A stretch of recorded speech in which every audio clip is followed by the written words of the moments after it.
Hello, good morning. আজকে এখন সকাল বাজে ৮টা আর আমরা সবাই ব্রেকফাস্ট করে নিচ্ছি সকালে উঠেই। তারপরে এখানে এদের পড়াশোনা চালু হয়ে গেছে আর ও কাজে চলে গেল। এদিকে খারুর স্বামীটা না থাকলেও ভালো লাগে না, মিস করি, আবার থাকলেও জ্বালায়, কোন দিকে যে যায়।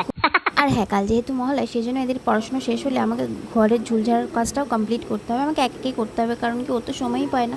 সেই জন্য আমি তাড়াতাড়ি করেই নেবো ভাবছি।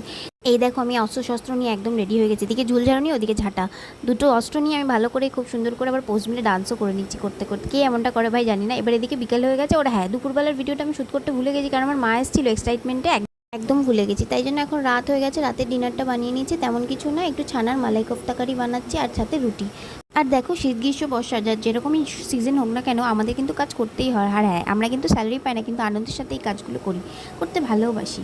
এ দেখো, এখানে আমি মেয়েকে খেতে দিয়ে দিয়েছি, কারণ রাত অনেক হয়ে যাচ্ছে আর আস্তে আস্তে অনেক রাত হয়ে যায়, সেই জন্য আমি খাবার দিয়ে দিয়েছি। আর এদিকে দেখো, আমার একটা পার্সেল আসার ছিল, তো এসে গেছে। এবার আমি এটাকে আনবক্সিং করবো। দেখো, আনবক্সিং করতে লাগিয়ে দিয়েছি আর তোমাদেরকে সাথে শেয়ারও করলাম। তেমন কিছুই না, একটা ফেস ওয়াশ, এটা আমি ফার্স্ট টাইম ট্রাই করছি, জানি না কেমন হবে। আর হ্যাঁ, তোমরা যেমনটা জানো, আজকে কিন্তু এটা আমাদের ড্রিমস ক্রিয়েশন চ্যানেলের ফার্স্ট ব্লগ ভিডিও। অবশ্যই কিন্তু সাপোর্ট করো আর জানিও কেমন লেগেছে। দেখা হবে নেক্সট একটা ভিডিওতে, ততক্ষণের জন্য টাটা, বাই বাই।